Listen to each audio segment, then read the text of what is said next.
Il n'y a pas d'entrepreneur qui ne vit pas de situations difficiles chaque jour, peu importe son niveau de succès. Et laissez-moi vous dire une chose. La plupart des milliardaires que vous voyez ont des problèmes de milliards. La plupart des millionnaires que vous voyez ont des défis de millions. Selon le rang et le niveau auquel vous êtes, votre problème n'est pas égal à celui de ceux qui sont en dessous de vous. Ne vous y méprenez pas du tout croyant que tous ceux qui ont atteint certains sommets de succès dans la vie, ils sont les plus heureux de la terre. Ce n'est pas totalement vrai puisque le bonheur il est très relatif.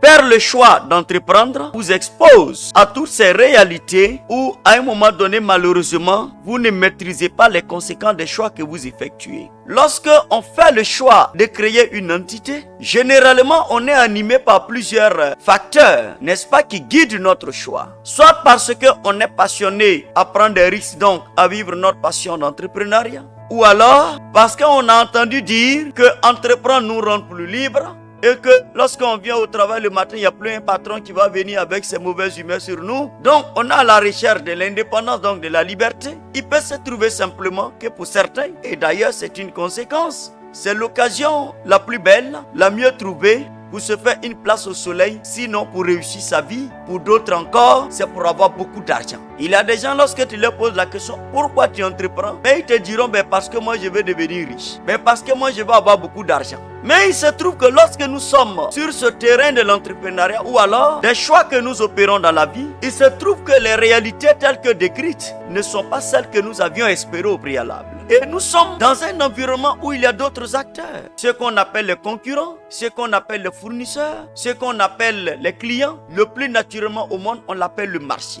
Et cela crée un environnement de responsabilité. Et donc, le leader qui m'entend ce matin, que vous êtes appelé à assumer. Malheureusement, il se trouve que nous ne sommes pas souvent préparés à ce type de responsabilité. Peu importe les petits comme les grands. Ne vous y trompez pas, hein. Il n'y a pas d'entrepreneur qui ne vit pas de situations difficiles. Beaucoup de personnes ont été poussées à aller à l'entrepreneuriat. 1. Sans que l'environnement de responsabilité même ne soit assez préparé. 2. Sans que eux-mêmes n'aient été réellement accompagnés pour comprendre les responsabilités auxquelles ils seront confrontés. Et généralement, ils ne sont pas dans un environnement où il y a des mentors ou alors des coachs, des personnes aguerries dans les affaires, capables de les assister lorsque ces responsabilités se présentent pour qu'ils soient en mesure de naviguer face aux difficultés qui vont se présenter à eux et qu'ils puissent les traverser et avancer sur ce chemin souvent tortueux et combien difficile. Souvent, ce n'est pas forcément que ceux qui abandonnent sont des plaisantins alors qu'ils ont échoué. Souvent, c'est parce que le poids de la responsabilité est trop difficile au point qu'ils se retrouvaient dans une situation où la seule option qui s'offrait c'était d'abandonner.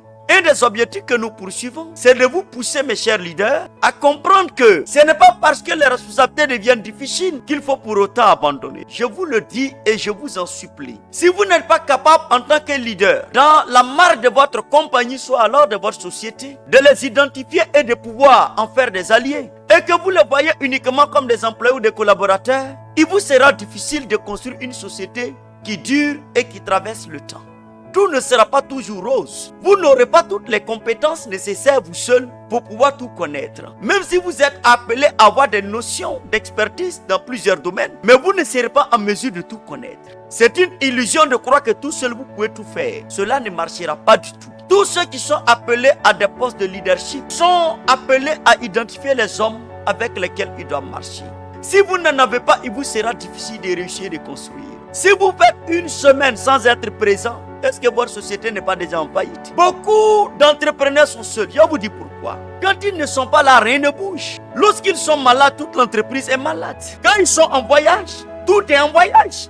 Examinez déjà votre vie pour voir. C'est déjà un message déjà. Que quelque part vous êtes seul. Je vous dis la vérité, ce n'est pas en une journée que vous allez trouver vos alliés. Certains viendront, d'autres iront, certains resteront, mais avec le temps. Le premier élément par lequel vous allez pouvoir identifier vos alliés, c'est le temps. Ces personnes, vous n'allez pas pouvoir les connaître comme ça du tic au tac. Le temps est un allié important pour découvrir tes hommes de destinée. Vous aurez besoin de marcher avec le temps. Parce que vous savez, lorsque vous créez votre société, généralement, on a tendance à faire appel à des proches, à des amis, à des connaissances. Et c'est tout à fait légitime. Parce que généralement, on est à l'aise avec les personnes avec lesquelles on a grandi ou alors qu'on connaît.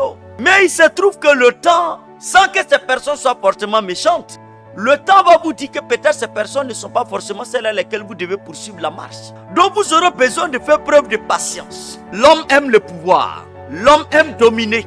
Et quand il n'est pas préparé à la domination, ça devient un cancer. Tout individu qui n'a pas été préparé à régner, lorsque vous lui donnez le règne, ça devient un feu contre ceux sur lesquels il doit régner. Si vous n'avez pas d'alliés, vous allez abandonner ou alors vous allez échouer. Et d'ailleurs, vous n'êtes pas éternel. Et il y a des circonstances dans la vie qui vont vous arriver, pour lesquelles si vous n'avez pas des personnes qui vous entourent, mais vous n'allez pas tenir le poids de la vie. Je vous en supplie, ne vous précipitez pas, parce que les gens vous plaisent et donc vous commencez à les nommer tous azimuts. Ce sont des erreurs que nous, on a commis un peu à un moment donné de notre parcours, parce qu'on n'avait pas été bien formés, on n'avait pas été bien édifiés, on n'avait pas été bien accompagné. Et dans le noir, il n'y a personne qui peut sauver l'autre. C'est lorsque la lumière apparaît qu'on sait exactement comment on se sauve mutuellement.